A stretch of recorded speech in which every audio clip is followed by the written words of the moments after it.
Perkenalkan, nama saya Agnes Veronica Juliawala, Universitas Bina Sarana Informatika Cengkareng dengan NIM 33210075.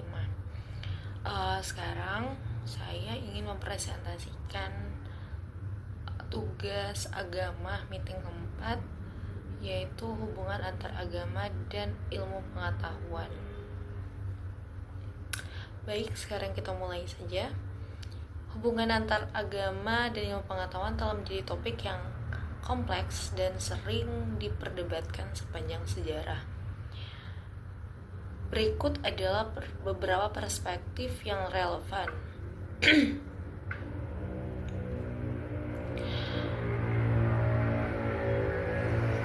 Keselarasan antara agama dan ilmu pengetahuan sumber kebenaran yang berbeda. Agama sering dianggap sebagai panduan spiritual dan moral yang memberikan jawaban atas pertanyaan-pertanyaan eksistensial, misalnya tentang makna hidup atau keberadaan Tuhan. Sedangkan ilmu pengetahuan di sisi lain berfokus pada pengamatan empiris dan eksperimen untuk memahami hukum-hukum alam.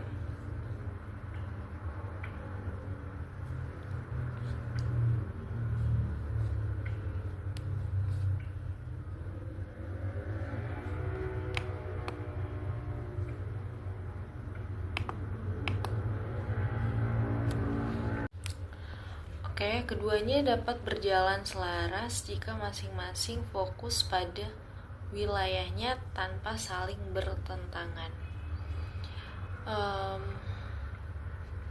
Kita kembali ke slide.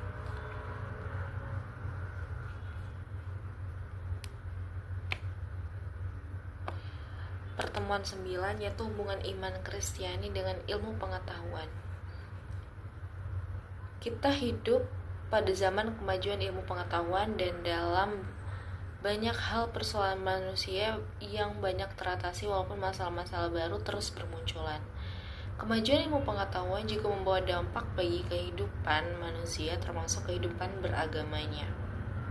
Beberapa negara barat yang dibangun atas dasar industri, atas dasar kemajuan ilmu pengetahuan dan teknologi mengalami kemerosotan dalam hal kehidupan beragama. Manusia cenderung sulit mengambil sikap yang tepat dalam kaitan antara imannya dan ilmu pengetahuan yang sangat maju.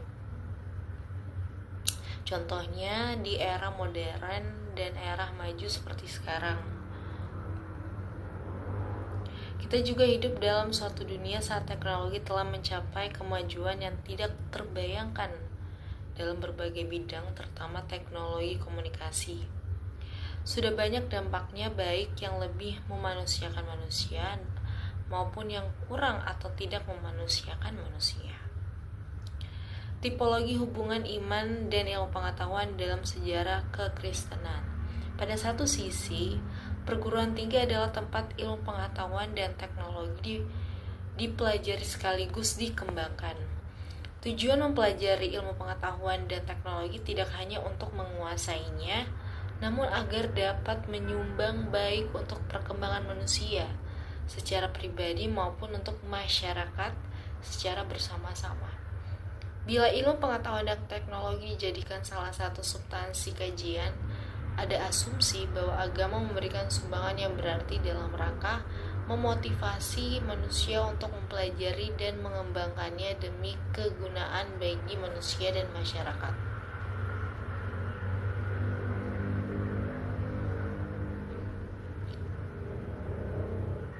Jadi, bagaimana ilmu pengetahuan dan teknologi tetap diusahakan berkembang, tetapi juga iman dan takwa manusia dalam kehidupan beragamanya ditingkatkan. Karena itu, haruslah dicari hubungan yang bermakna antara iman, ilmu pengetahuan, dan teknologi. Hubungan yang bagaimanakah di antara keduanya dapat bertanggung jawab? Tantangan dari kemajuan ilmu pengetahuan dan teknologi belum begitu terasa di Indonesia, karena ideologi Pancasila mengasumsikan semua orang percaya kepada Tuhan. Secara publik, jarang ada orang mempertanyakan eksistensi Tuhan dan kebenaran dari apa yang dianggap penyataan ilahi dalam kitab-kitab suci keagamaan. Hal ini tidak berarti bahwa secara individual orang tidak secara kritis mempertanyakan dasar iman mereka. Undang-Undang Sistem Pendidikan Nasional juga secara tegas merumuskan tujuan pendidikan nasional pertama-tama untuk meningkatkan keimanan dan ketakwaan kepada Tuhan, dan juga memajukan ilmu pengetahuan dan teknologi.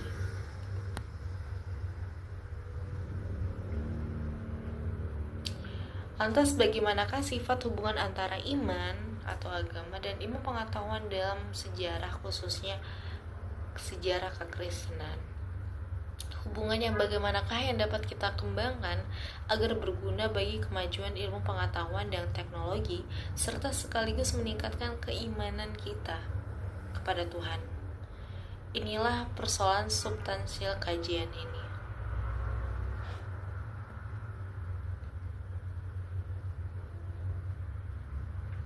Sebelum kita menelusuri tipologi hubungan iman dan ilmu pengetahuan menurut Ian Barbour, baiklah secara sederhana dilihat dua tipe hubungan yang terlihat tidak membangun.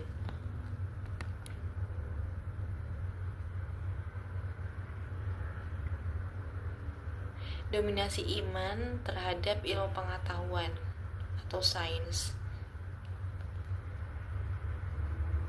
Di Barat, tempat kekristenan berasal selama berabad-abad lamanya, khususnya selama abad pertengahan, dapat disaksikan dominasi iman atas ilmu pengetahuan atau sains.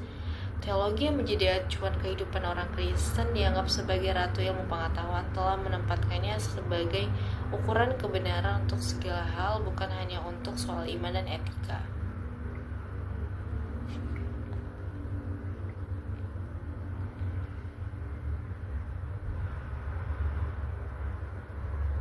Karya Galileo dikutuk pada tahun 1633, namun pada akhirnya gereja secara resmi meminta maaf pada tahun 1992, 3,5 abad kemudian. Umumnya, pada masa kini tidak ada yang beranggapan bahwa matahari lah yang beredar mengelilingi bumi dan bukan bumi yang mengelilingi matahari, walaupun tidak berani menolak otoritas Alkitab. Karena Alkitab bukan buku teks ilmu pengetahuan. Yang kedua adalah dominasi ilmu pengetahuan terhadap agama.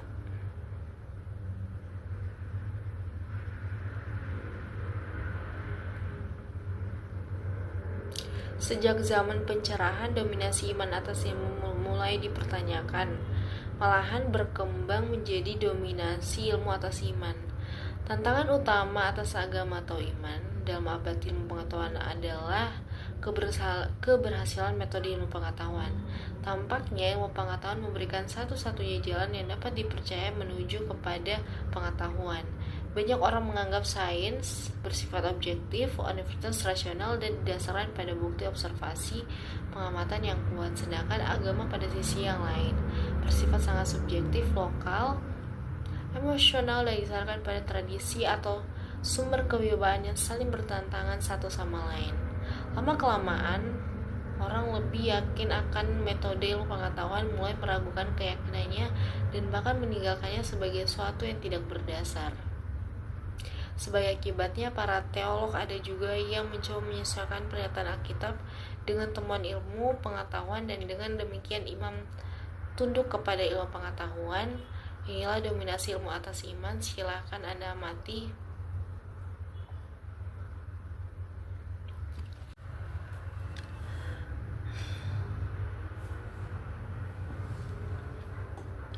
Sikap terhadap ilmu pengetahuan dan teknologi. Pada Amsal 1 ayat 7 memberikan dasar bagi kita bagaimana harus bersikap terhadap perkembangan iptek. Takut Tuhan merupakan dasar pengertian yang benar tentang ilmu pengetahuan, dan hikmat dari Tuhan merupakan pegangan supaya kita tidak jatuh dalam pencobaan karena iptek. Seringkali iblis memakai iptek untuk memperdaya kita melalui tipu muslihatnya. Internet, ponsel, televisi, mobil, bahkan apapun bisa membuat kita jatuh dalam pencobaan. Apapun bentuk pencobaannya, sadar atau tidak sadar, iptek sering kali membuat kita terlena.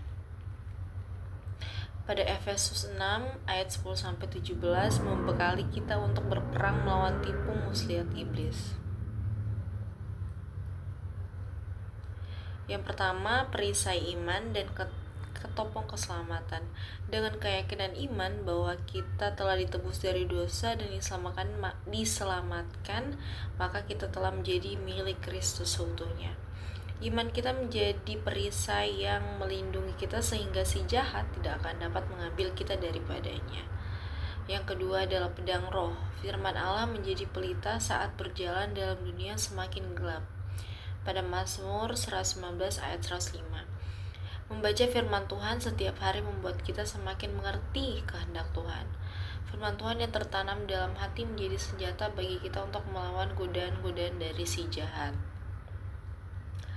Berdoa merupakan cara berkomunikasi secara pribadi dengan Tuhan. Dengan berdoa, kita mengundang campur tangan Tuhan dalam kehidupan kita. Doa seperti peperangan roh. Roh Tuhan bekerja melawan si jahat. Sementara kita diberi kekuatan untuk tetap bertahan dalam pencobaan dengan tetap memiliki damai sejahtera dari Tuhan. Akhirnya kenakanlah seluruh perlengkapan senjata Allah supaya kamu dapat bertahan melawan tipu muslihat iblis. Oke, sampai sini sekian presentasi saya pada meeting 9. Saya Veronica Julia Wala. Terima kasih.